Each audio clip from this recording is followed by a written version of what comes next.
Primeiro livro de Reis, capítulo 19, verso 8. Levantou-se, pois, e comeu e bebeu, e com a força daquela comida, caminhou 40 dias e 40 noites até Horebe, o monte de Deus.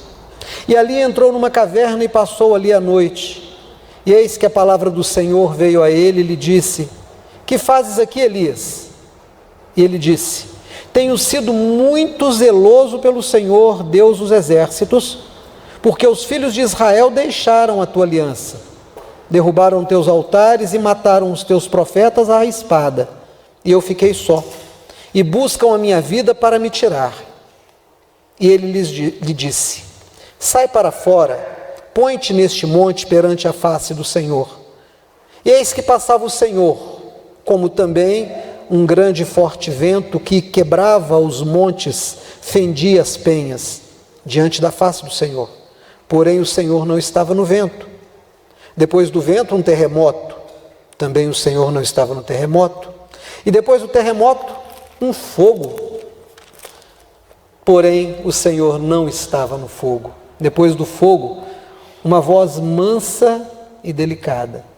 E sucedeu que, ouvindo a Elias, envolveu o seu rosto na sua capa e saiu para fora e pôs-se à entrada da caverna. E eis que veio a ele uma voz que dizia: que fazes aqui, Elias? E ele lhe disse: eu tenho sido em extremo zeloso pelo Senhor, Deus dos exércitos, porque os filhos de Israel deixaram a tua aliança, derribaram os teus altares e mataram os teus profetas à espada. E eu fiquei só, e buscam a minha vida para me atirarem. E o Senhor lhe disse: vai, volta pelo caminho para o deserto de Damasco, vem e unge a Hazael, rei sobre a Síria. Também a Jeú, filho de Nice, ungirás rei de Israel, e também Eliseu, filho de Zafate, de Abel-Meolá, ungirás profeta em teu lugar. E há de ser que o que escapar da espada de Hazael, matá-lo-á Jeú, e o que escapar da espada de Jeú, matá-lo-á Eliseu. Também eu fiz ficar em Israel 7.000, todos os joelhos que não se dobraram a Baal, e toda a boca que o não beijou. Amém. Abra, por favor, em Mateus capítulo 5, 18 até 20. Porque em verdade vos digo que até que o céu e a terra passem, nem um jota ou um tio se omitirá da lei, sem que tudo seja cumprido. Qualquer, pois, que violar um destes menores mandamentos e assim ensinar aos homens, será chamado menor no reino dos céus. Aquele, porém, que os cumprir e ensinar, será chamado grande no reino dos céus.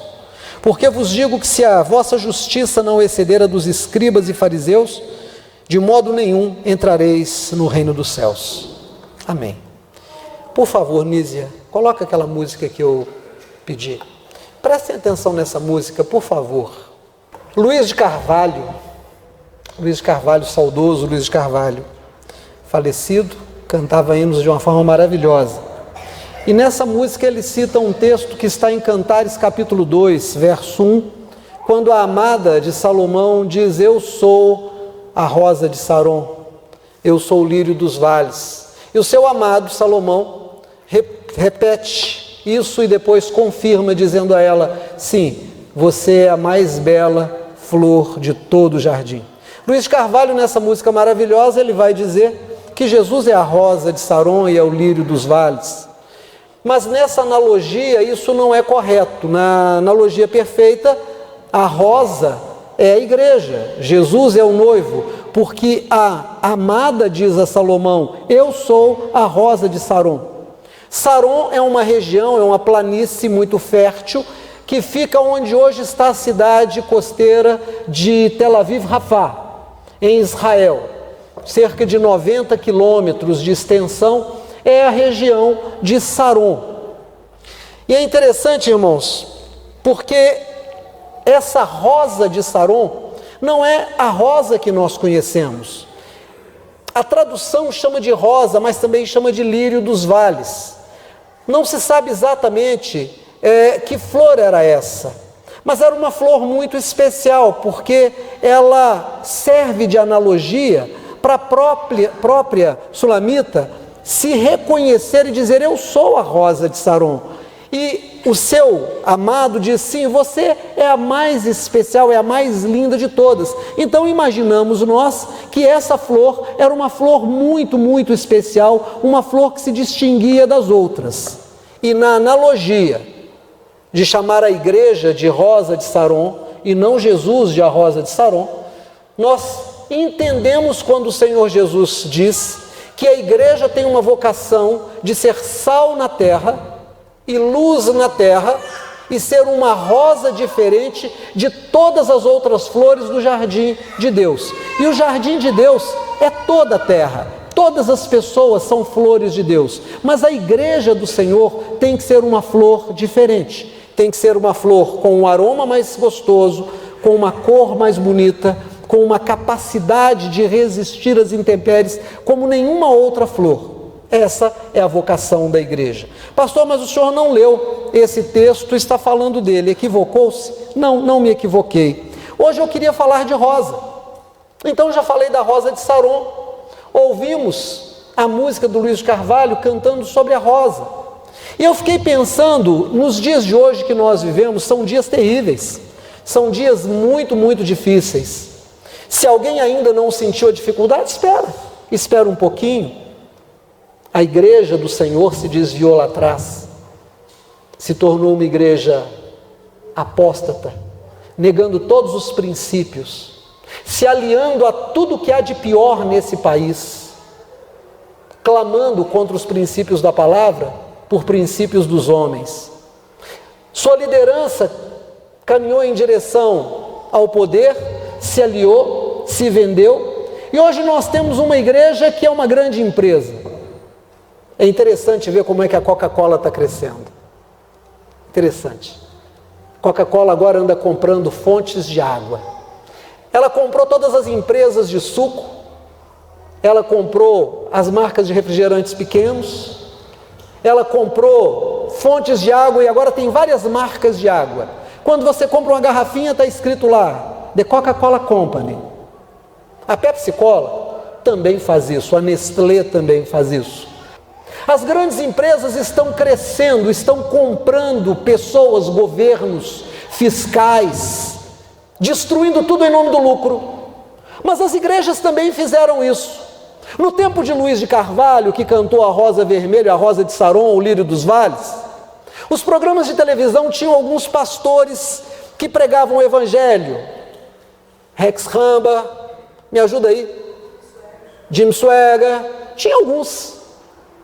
No Brasil também tinham alguns, em alguns canais que pouca gente assistia, tínhamos 4 canais de televisão basicamente, e ao terminar, o pastor que fazia a pregação e fazia o apelo dizia assim: você que assistiu esse programa, entregou sua vida a Jesus, procure uma igreja evangélica mais próxima da sua casa.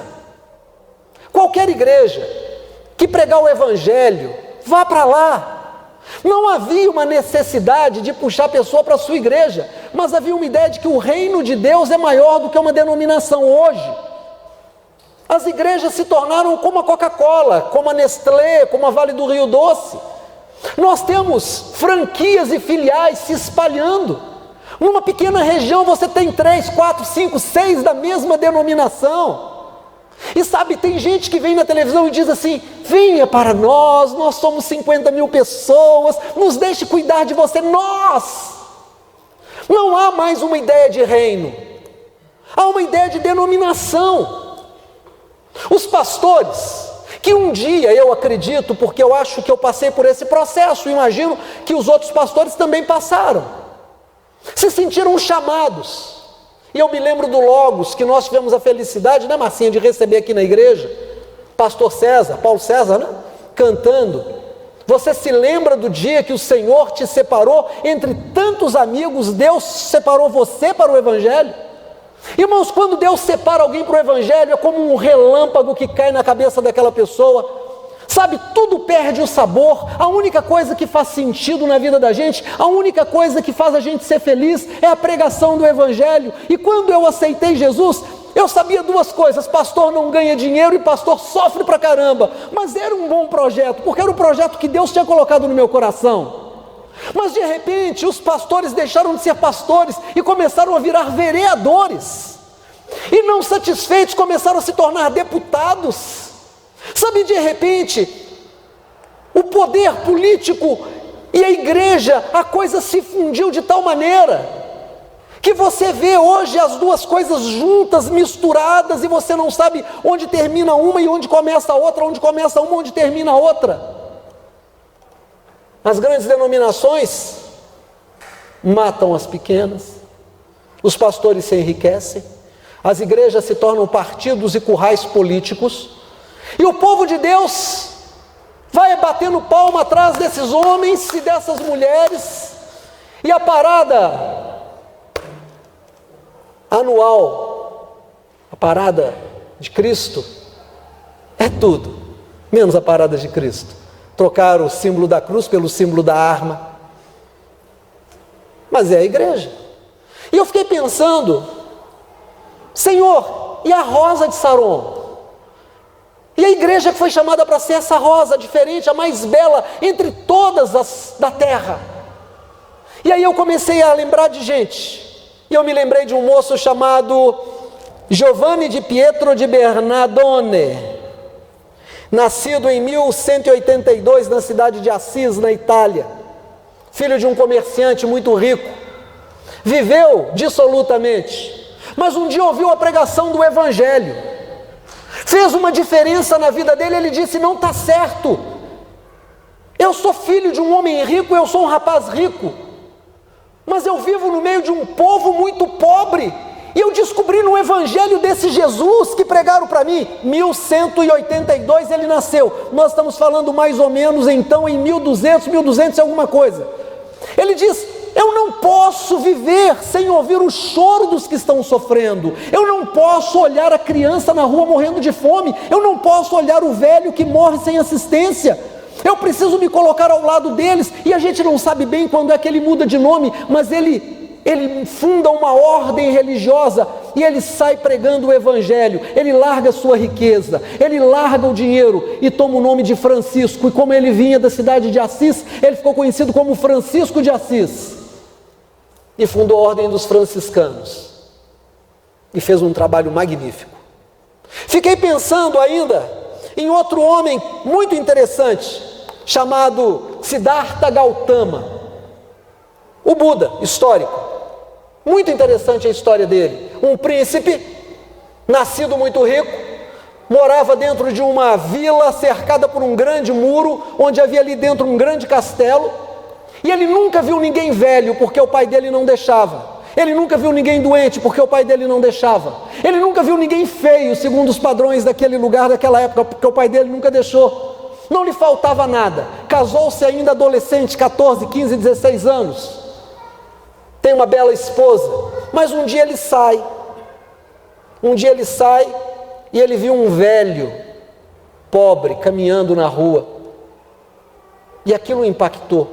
Andou mais um pouquinho, viu uma senhora doente, caída, e aquilo mexeu com ele.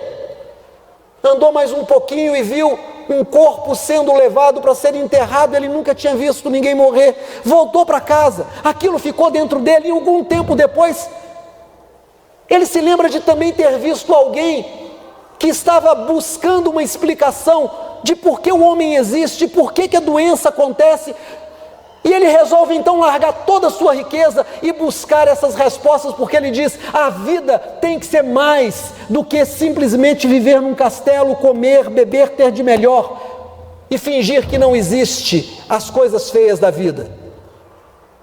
E aí ele se torna o Buda. Pensei num outro homem chamado Mohandas Gandhi, advogado,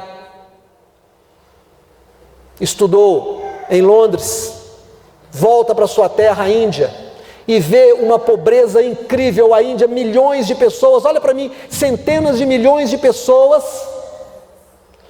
e um grupo europeu que dominava a Índia, os ingleses, muito ricos, que haviam proibido os indianos de produzir sal, de produzir roupa, porque só podiam comprar deles. Os ingleses muito, muito, muito ricos, e os indianos muito, muito, muito pobres. E ele diz: está errado, não está certo. E ele começa a dizer para as pessoas, se torna um ativista: nós precisamos dar um basta, temos que inverter isso. Não é possível que muitos sejam pobres para que poucos sejam ricos. Não é possível que muitos morram para que poucos vivam. Não é possível que muitos adoeçam para que poucos possam desfrutar do melhor da terra. O melhor da terra é para todos. E aí ele descobriu uma coisa: o que os ingleses querem? Dinheiro. Como é que eles ganham dinheiro? Fazendo a gente comprar a roupa que eles produzem. Vamos fazer uma coisa, vamos parar de usar a roupa deles? Vamos pegar o algodão, vamos fiar o algodão e vamos fazer sarongues, uma espécie de toalha grande que você embrulha em volta do corpo. E ele mesmo deu o exemplo, começou a fazer isso. Depois ele disse: não vamos mais comprar sal, nós vamos caminhar até o Pacífico e vamos pegar o sal. E os ingleses durante um dia inteiro bateram nas pessoas, porque Gandhi havia dito aquelas pessoas que o seguiam: sem violência, e se alguém bater em você, não bata de volta. E eu vejo o princípio de Jesus: se alguém te ofender na face direita, ofereça a esquerda. Ele não era cristão, mas o princípio bíblico estava ali. Como Gautama não era cristão, mas o princípio estava lá. Mas esses não são as pessoas de quem eu quero falar. Eu quero falar da Rosa. E eu falei para o Vilmar que eu ia falar da Rosa. Eu vou falar da Rosa. Irmãos,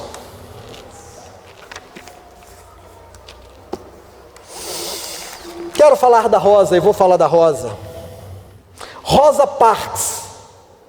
Rosa Parks, Rosa Louise Macaulay, ativista dos direitos civis americanos dos negros. Ela era negra, ela era preta, morava no sul dos Estados Unidos, no Alabama, um estado extremamente racista. Entre muitas leis de segregação, entre muitas leis havia uma que dizia o seguinte: se estiverem num ônibus pessoas negras e entrarem pessoas brancas, os negros são obrigados a se levantar e dar lugar para os brancos. É lei. Havia igreja evangélica, porque nós não estamos falando de uma coisa muito longe, não. Nós estamos falando de 1955, ontem. 1955 em termos de história é ontem. Ontem se dizia que negros podiam ser escravizados porque não tinham almas, e a igreja batia palma. Se você ler as aventuras de Tom Sawyer, ou as aventuras de Huck Finn, você vai ver que a igreja evangélica estava lá, evangelizando negros e escravizando negros. Se você estudar a história do Brasil, você vai ver que a igreja católica também estava aqui, tentando instruir no catolicismo os negros, mas garantindo a escravidão dos negros. Então, religião, historicamente, não defende o direito e não defende a moralidade.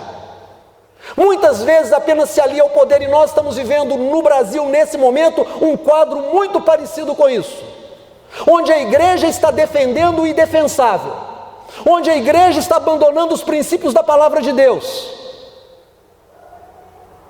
onde a igreja se vendeu, e os cristãos se venderam, porque estão dando lugar ao seu desejo de vingança social, e não de justiça social, que é a justiça de Cristo. Rosa Parks, ela era costureira, ela não conseguiu terminar os estudos de 2º grau, não tinha faculdade, ela não era política, ela não era empresária, ela não era rica, era uma mulher comum. 1955, 1º de dezembro, ela está sentada no ônibus, uns brancos dão um sinal, o ônibus, entram os brancos. Os brancos olham, não tem lugar, eles caminham para os negros.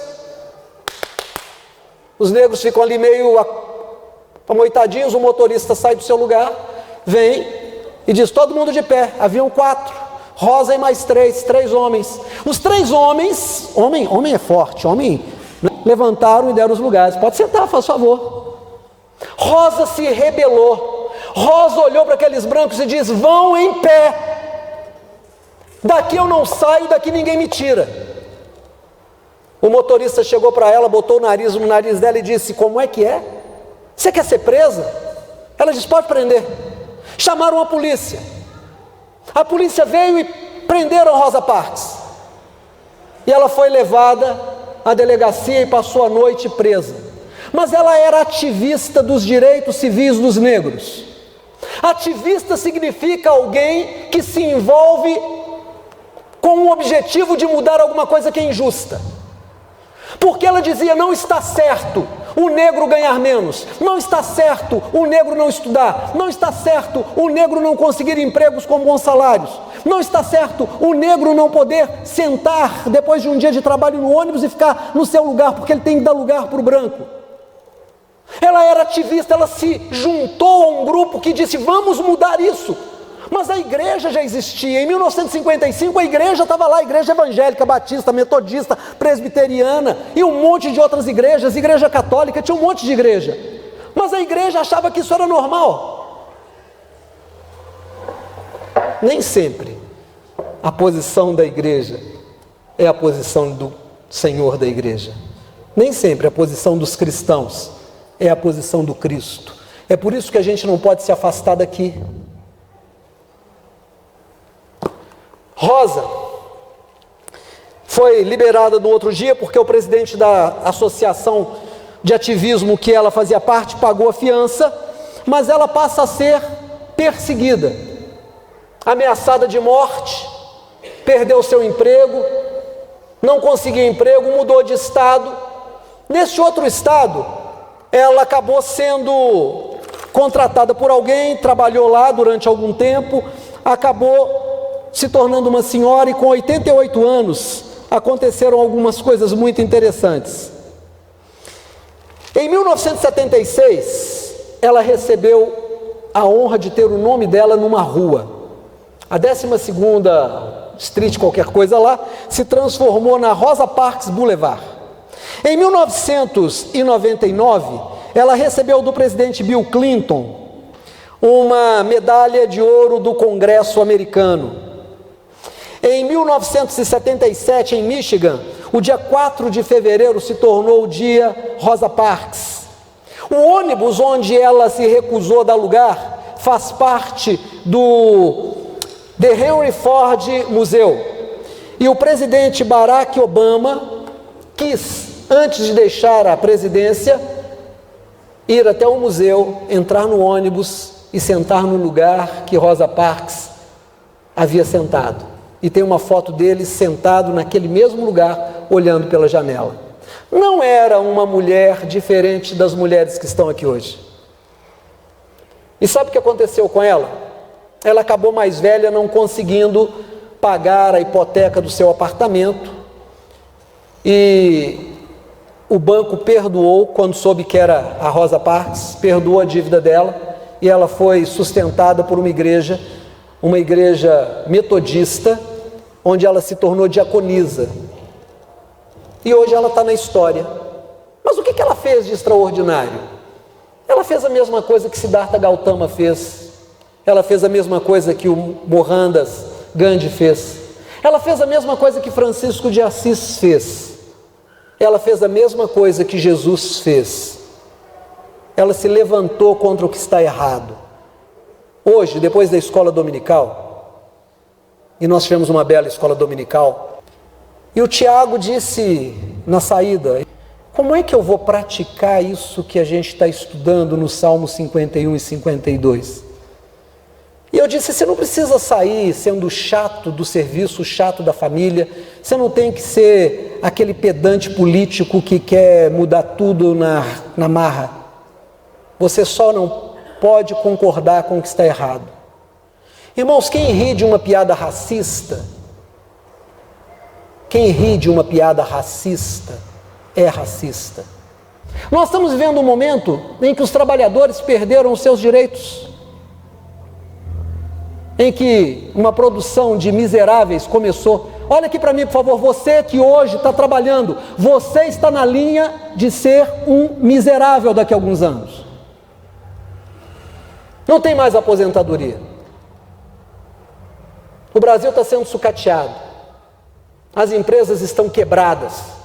Os empresários estão falindo, as pessoas estão suicidando, e a igreja continua batendo palma, e ninguém diz nada. E há alguém que vai dizer assim: mas pastor, só tem que pregar salvação em Jesus. Deixa eu te falar uma coisa, eu tenho que pregar salvação em Jesus e tenho que pregar que nós somos o sal da terra, a luz do mundo, nós somos a Rosa de Saron. Nós temos que, no mínimo, viver à altura de Rosa Parks. Nós temos que, no mínimo, ter uma palavra como Siddhartha, como Gandhi, como Madre Teresa de Calcutá, como Francisco de Assis. Nós temos que ser sal que salga, porque o sal que não salga não serve para nada, a não ser para ser jogado fora e ser pisado pelos homens. Não é preciso pegar em arma, não é preciso sair na rua gritando para os outros, mas é preciso que você não ria do que está errado. É preciso que você não aceite a injustiça com quem está do seu lado. Não espere a injustiça chegar na sua casa. É preciso que a igreja tenha uma posição como a de Jesus. E eu acho muito interessante porque nós lemos dois textos.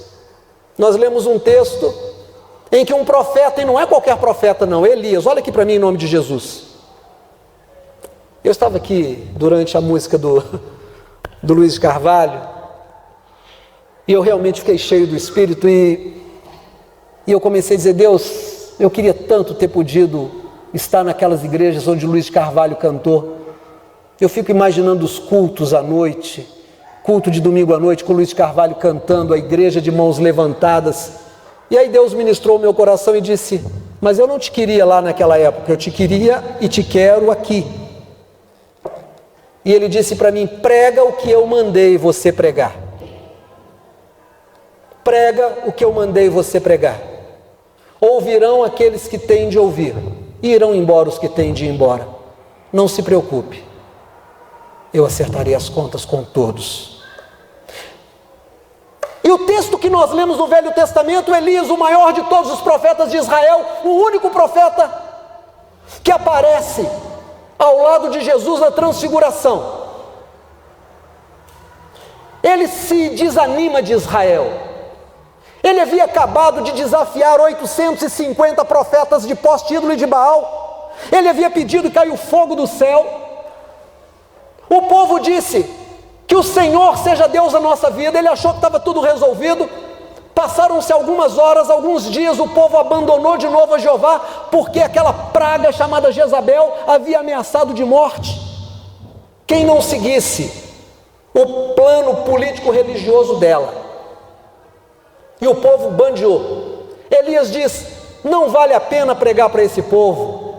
Senhor, não vale a pena. O rapaz que o seguia, ele diz: volta para sua casa, não anda mais comigo, estão procurando me matar, vão te matar também. Se esconda. Escafedeu-se o menino. Elias entra no fundo de uma caverna e o Senhor o chama e diz: Elias, vem aqui para fora, eu tenho que levar uma conversa com você. O que está te acontecendo, Elias? Elias diz: ah, Senhor, mataram os teus profetas à espada, não tem mais quem ligue para a tua palavra, só eu fiquei. O Senhor, quando ouve isso, faz passar um vento que quebra tudo, trovões, depois vem um fogo, relâmpago, depois um terremoto. Elias não é bobo nada, correu para o fundo da caverna e ficou lá, enrolou-se. Depois veio um vento tranquilo. Deus falou: Elias, volta aqui para fora, vamos terminar a conversa. O que está te acontecendo, Elias? Ele disse: Senhor, eu vou falar de novo. Mataram os teus profetas à espada, te abandonaram, só eu fiquei. Eu não sou melhor do que os meus pais, me deixa morrer, eu não quero mais ser profeta nessa terra, eu não quero mais pastorear um povo que não tem compromisso com o Senhor. Irmãos, olha aqui para mim em nome de Jesus. Um rebanho fez o chamado de Elias não ser mais importante na vida do Elias do que a morte. A depressão, a tristeza de ver Israel se vendendo ao poder de Jezabel e Acabe. O Senhor disse: tá bom, Elias, faz o seguinte: unge Hazael, rei da Síria, Jeú, rei de Israel, e no seu lugar Coloque Eliseu. Deixa eu te contar uma coisa. Essa turma que me abandonou, que abandonou os meus princípios, eu vou acertar as contas com eles. Eles vão passar pela espada de Hazael. O que fugir da espada de Hazael, a espada de Jeú vai matar. O que escapar da espada de Jeú, Eliseu termina o serviço. Mas deixa eu te contar uma coisa. Tem 7.000 joelhos que não se dobraram a Baal e 7.000 bocas que você não sabe onde estão, que não o beijaram, mas eu os vejo. Irmãos, numa época em que a igreja se tornou um grande negócio, tem um programa da Rede Globo que se chama Pequenas Empresas, Grandes Negócios. A igreja hoje é grandes igrejas, maiores negócios. O povo de Deus não conhece a palavra, não conhece as histórias bíblicas, não ora, não vive milagre, não tem compromisso com a justiça, com o pobre, com o necessitado, com o preso. Amam pastores que se tornam deputados, amam pastores que se tornam artistas, adoram shows, se afastaram da palavra. Para estes, a profecia de Enoque continua valendo. O Senhor virá à frente das suas miríades e exercerá juízo sobre a terra. E eu tomo aqui para você e para mim a palavra de Deus para esse homem Elias. O que escapar de Hazael morre pela espada de Jeú. O que escapar da espada de Jeú vai se haver com Eliseu. Não pense que a igreja do século 20 e 21 não vai acertar as contas com o Senhor. Não pense que quem trocou o símbolo da cruz pelo símbolo da arma não vai acertar as contas. Não pense que quem está batendo palma para os homens e esquecendo o Senhor não vai receber o seu acerto. Não pense que a quem é muito dado e esse dado é desprezado, não será acertado. Vai ser acertado. Mas nós vivemos o tempo da graça, em que ainda é possível voltar ao Senhor e dizer: me perdoa pelo sacrifício de Jesus, e eu quero levar a sério a tua palavra e ser pregador de justiça, como foi Noé. Eu quero ser alguém que não faz muito, mas resiste ao mal, porque está escrito em Tiago, capítulo 4, verso 7, resisti ao diabo e ele fugirá de vós. Sabe o que Rosa Parks fez? Ela resistiu ao mal, e o mal se levantou contra ela, e ela continuou resistindo, e ela foi honrada, honrada e honrada, porque Deus era com ela. Ela não precisou pegar numa arma, mas ela denunciou que estava errado.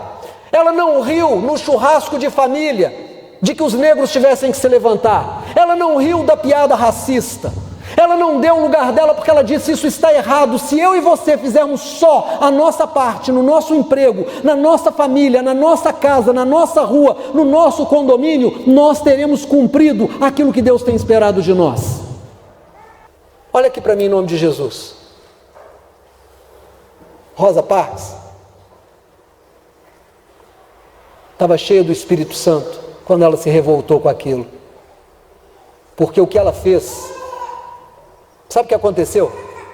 Começou um movimento que durou 382 dias. Sabe qual foi o movimento?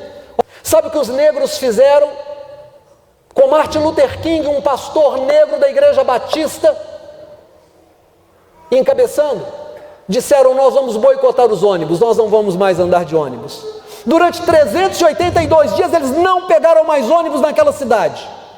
Eles não andaram mais de ônibus. As pessoas iam quilômetros e quilômetros a pé, de carona, de cavalo, patins, carrinho de rolimã, não interessava.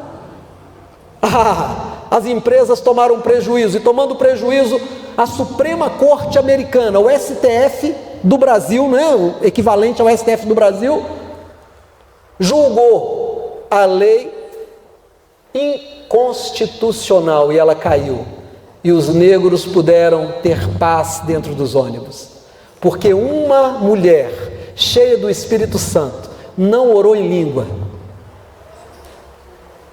não rolou no chão, não gritou, não brigou, não pegou na arma, não disse que branco bom é branco morto. Sabe o que ela fez? Ela resistiu ao mal e o mal fugiu dela. É a única coisa que o Senhor te pede. E aí nós lemos um texto em Mateus. Pastor, nós lemos Mateus, o senhor não vai falar nada de Mateus? Eu vou falar de Mateus sim. O texto que nós lemos de Mateus diz assim: vocês já repararam que os fariseus e os escribas falam muito, mas não fazem nada? Se a justiça de vocês não exceder a dos escribas e fariseus, de forma nenhuma entrareis no reino dos céus. Olha aqui para mim, porque eu estou para terminar a mensagem. Tem um outro texto que eu não li que diz assim: na cadeira de Moisés se sentaram os escribas e os fariseus. Os escribas e os fariseus foram os homens que Deus levantou em Israel naquele tempo para ensinar a lei do Senhor ao seu povo. Sabe o que eles fizeram? Se tornaram políticos, se aliaram a Roma. Quando Jesus se levantou denunciando, eles deram um jeito de matar Jesus.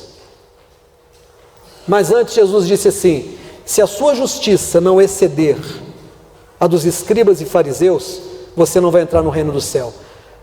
Olha aqui para mim em nome de Jesus. Se você, como o prefeito do Rio de Janeiro, fica indignado porque 2 homens ou 2 mulheres se beijam, eu vou te pedir em nome de Jesus que saia hoje à noite ou amanhã pelas ruas de Belo Horizonte e veja o número de pessoas que estão morrendo de fome. Se isso não te indignar mais, tem alguma coisa errada na sua fé. Veja o número de pessoas que estão morrendo de frio nas noites de frio. Veja o número de pessoas que estão tendo as suas casas tomadas pelo banco. Se você acha certo um juro de 12%, 13% no cartão de crédito, se você acha certo pagar isso tudo que a gente paga, e você não fica indignado, mas fica indignado com um beijo gay, tem alguma coisa errada na sua fé. Tem coisa muito mais séria para a gente se indignar nesse país. Se eu ao menos não puder falar sobre isso com o meu Deus na minha oração, mas eu me indignar porque 2 pessoas que eu nem conheço estão se beijando, irmãos, essa semana uma mulher tomou 2 tiros no peito, na frente de uma escola, e o cara deu um tiro na cabeça. Mulheres continuam sendo assassinadas, homossexuais continuam sendo assassinados, crianças continuam passando fome, presos continuam presos quando deviam estar em liberdade. Se isso não dói no seu coração, tem alguma coisa errada na sua fé. E eu vou te falar uma coisa: ainda que não te interesse, interessa para 7.000 bocas que não beijaram o Baal, e interessa para 7.000 joelhos que estão por aí, aos quais o Senhor ama e com os quais o Senhor conta para mudar essa nação, e vai mudar em nome de Jesus, porque o mal que chegou ao país vai cair e a luz do Evangelho vai brilhar. E pastor tem que ser pastor, pastor não tem que ser autoproclamado bispo, pastor não tem que ser autoproclamado apóstolo, pastor não tem que virar político. Se tem chamado de pastor, é para ser pastor, para pastorear aqueles que vêm à igreja, aqueles que precisam aceitar Jesus como seu Senhor e Salvador. Mas você é a ovelha que tem que gerar ovelha, e você é o sal da terra que há de salgar, a luz que há de brilhar. E eu quero acreditar em nome de Jesus que você também tem um chamado para ser Rosa Parks, para mudar a história dessa nação, em nome de Jesus. Fique de pé, por favor.